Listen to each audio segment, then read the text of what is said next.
வணக்கம், நான் Aishwarya. Indian polity chapter wise discussion through Laxmikanth text book 6th edition பார்த்துட்டு இருக்கோம். இன்னைக்கு 62nd லெசன் டிஸ்கஸ் பண்ண போகிறோம். ப்ரியாம்பிள் ஆஃப் தி கான்ஸ்டியூஷன் அப்படின்ற தலைப்பில் 8th பார்ட் தான் இன்னைக்கு பார்க்க போகிறோம். என்ன தலைப்புலன்னு பார்த்தீங்கன்னா ஜஸ்டிஸ், நீதி அப்படின்னு சொல்லக்கூடிய தலைப்பு தான். கீவேர்ட்ஸ் ஆஃப் தி ப்ரியாம்பிள் அப்படின்றத பார்த்துட்டு இருக்கோம். அதில் இன்னைக்கு பர்டிகுலராக ஜஸ்டிஸ் பற்றி டிஸ்கஸ் பண்ண போகிறோம். இந்த தலைப்பு சம்மந்தமாக டிஸ்கஸ் பண்ணுறதுக்கு முன்னாடி லட்சுமிகாந்த் டெக்ஸ்ட் புக் சம்மந்தமான பேசிக் டீட்டெயில்ஸும் சோஃபா நம்ம என்னென்ன டாபிக் கம்ப்ளீட் பண்ணியிருக்கோம் அப்படின்றதுக்கான இன்ஃபர்மேஷன்ஸும் சொல்லிடுறேன். அதுக்கப்புறமா இன்னைக்கு தலைப்பு என்னன்றதை நம்ம டீட்டெயிலாக பார்க்கலாம். Entire textbook of Laxmikanth 11 chapters divide பண்ணியிருப்பாங்க. அதில் first chapter constitutional framework. ஃபர்தராக இந்த சாப்டரை பார்த்தீங்கன்னா 11 பார்ட்ஸாக டிவைட் பண்ணியிருக்காங்க. Part 1 historical background, second part making of the constitution, third வந்து salient features of the constitution. இந்த 3 பார்ட்ஸுமே நம்ம கம்ப்ளீட்டாக முடிச்சிட்டோம். Fourth part preamble of the constitution தான் இப்போ பார்த்துட்டு இருக்கோம். ஹிஸ்டாரிக்கல் பேக்ரவுண்ட் பொறுத்த வரைக்கும் நியர்லி 18 வீடியோஸ் பார்த்துருக்கோம். கம்பெனி ரூல், கிரவுன் ரூல் அப்படின்ற மேஜர் டிவிஷன்ஸில் ரெகுலேட்டிங் ஆக்ட்லேருந்து ஆரம்பித்து இன்டரிம் கவர்மெண்ட் வரைக்குமே முடிச்சிருக்கேன். அண்ட் இதுக்கான ஒரு குவிஸும் நான் அப்லோட் பண்ணியிருக்கேன். Second part making of constituent assembly, demand for a constituent அசம்பிளிருந்து ஆரம்பித்து ரெப்ரசன்டேஷன் கான்ஸ்டியூண்ட் அசம்பிளி வரைக்கும் நியர்லி 14 வீடியோஸ் பார்த்துருக்கோம். இது சம்மந்தமான ஒரு குவிஸ் 2வும் நான் அப்லோட் பண்ணியிருக்கேன். தேர்ட் பார்ட் பார்த்தீங்கன்னா salient features of the constitution. இல்லை 3 டிவிஷன்ஸ் தான் நம்ம பார்த்துருந்தோம். ஃபர்ஸ்ட் எல்லா விதமான சேலியன்ட் ஃபீச்சர்ஸுமே லிஸ்ட் அவுட் பண்ணி எக்ஸ்பிளைன் பண்ணியிருந்தேன். செகண்ட் பார்த்தீங்கன்னா கிரிட்டிசிசம் அப்படின்னு சொல்லிட்டு ஒரு 6 மேஜர் விமர்சனங்கள் பற்றி நம்ம பார்த்தோம். அதுக்கு அடுத்ததாக parts, important articles, schedules and sources, இதை பற்றி எல்லாமே நான் டிஸ்கஸ் பண்ணியிருந்தேன். இதுக்கான ரெஸ்பெக்டிவ் குவிஸ் உங்களுக்கு அவைலபிளாக இருக்குது. சோஃபார் பார்த்த எல்லா வீடியோஸ்க்கான லிங்க்ஸுமே கீழே டிஸ்கிரிப்ஷன் பாக்ஸில் அஸ் அ பிளேலிஸ்ட்டாக கொடுத்துருக்கேன். பர்டிகுலராக உங்களுக்கு எந்த டாபிக் வேணும்னாலும் அந்த பிளேலிஸ்ட்குள்ளே போய் நீங்கள் அந்த டாப்பிக்கை பார்த்துக்கலாம். அண்ட் இப்போ நம்ம பார்க்க போகிறது fourth part preamble of the constitution. So far இதில் பார்த்தீங்கன்னா text of the preamble, ingredients of the preamble, கீவேர்ட்ஸில் sovereign, socialist, secular, democratic, republic இது எல்லாமே முடிச்சிட்டோம். இப்போ பார்க்க போகிறது ஜஸ்டிஸ். இதுக்கப்புறமா பார்த்தீங்கன்னா லிபர்ட்டி, ஈக்குவாலிட்டி, ஃப்ராட்டர்னிட்டி இந்த 3 கீவேர்ட்ஸுமே பார்த்ததுக்கப்புறமா ப்ரியாம்பிளோடைய சிக்னிஃபிகன்ஸ் என்ன, அது எப்படி நம்ம இந்திய அரசியலமைப்போட ஒரு பகுதியாக இணைக்கப்பட்டுச்சு, அமெண்டபிலிட்டி ஆஃப் தி ப்ரியாம்பிள் அப்படின்ற விஷயங்களை பார்த்ததுக்கப்புறமா இது சம்மந்தமான ஒரு குவிஸ் நம்ம எடுத்துட்டோம்னா இந்த பார்ட் நமக்கு கம்ப்ளீட்டாக முடிஞ்சிடும்.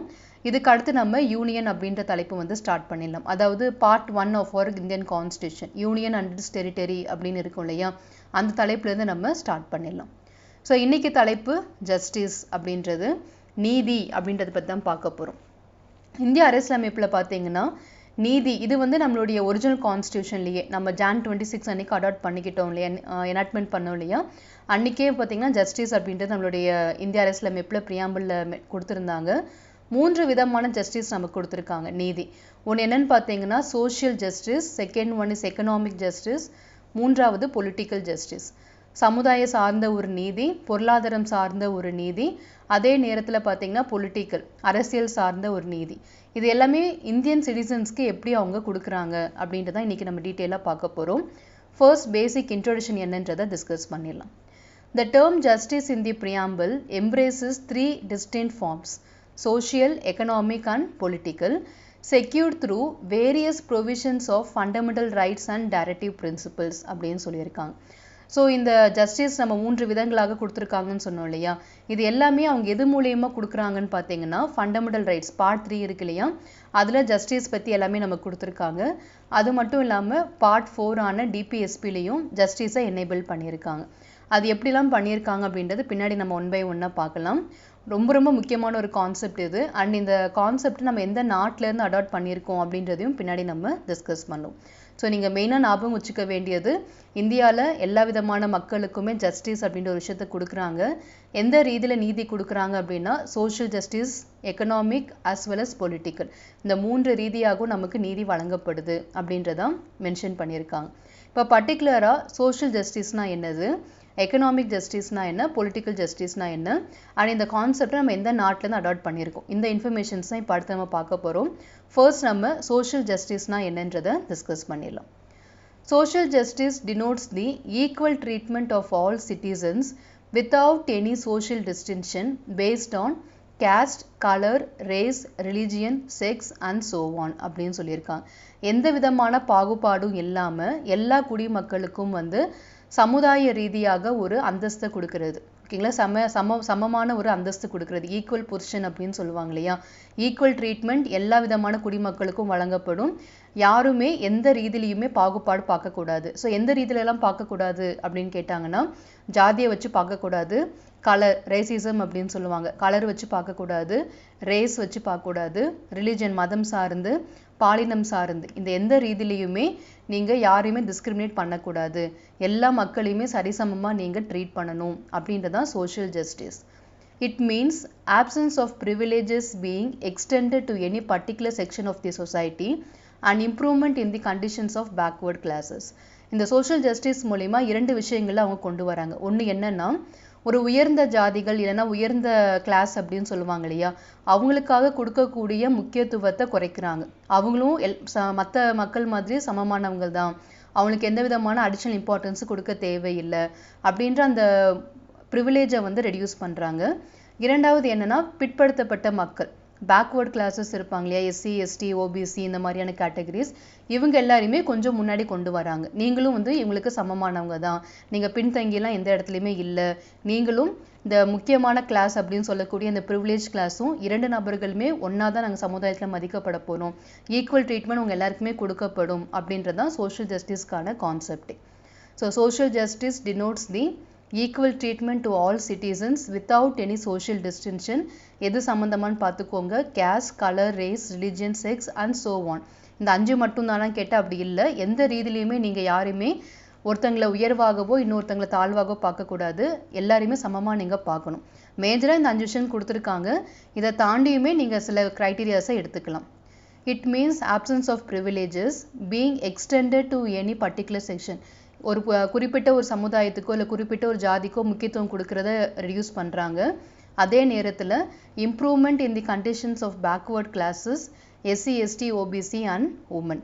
ஸோ இந்த மாதிரியான பேக்வேர்ட் கிளாஸ் பீப்புளுக்கு முக்கியத்துவம் கொடுத்து அவங்களையும் சமமாக ட்ரீட் பண்ணுறதுக்கு முன்னாடி கொண்டு வராங்க. சோஷியல் ஜஸ்டிஸ், ஜஸ்டிஸ்னால் நீதி, நான் முன்னாடியே சொல்லிட்டேன். சோஷியல் சமுதாயம் சார்ந்த நீதியை எப்படி நிலைநிறுத்துறாங்க அப்படின்றதுக்கான ஒரு விளக்கம் தான் இப்போ நம்ம பார்த்துருக்கோம். அடுத்து நம்ம பார்க்க போகிறது பொருளாதாரம் சம்பந்தமான நீதி. எக்கனாமிக் ஜஸ்டிஸ்னா என்ன அப்படின்றத பார்க்கலாம். Economic justice denotes the non discrimination between people on the basis of economic factors. அதாவது பொருளாதாரம் சார்ந்து ஒரு மக்கள்கிட்ட, ஒரு குறிப்பிட்ட மக்கள்கிட்ட பண வசதி அதிகமாக இருக்கும், இன்னொருத்தர்கிட்ட அது இல்லாமல் இருக்கும். ஸோ சொத்து இருக்கக்கூடிய நபர்களுக்கு அதிக முக்கியத்துவம் கொடுத்தும் சொத்து இல்லாத நபர்களை ரொம்ப தாழ்மையாக நடத்தக்கூடிய சூழ்நிலைகள் இந்தியாவில் எங்கேயுமே இல்லை.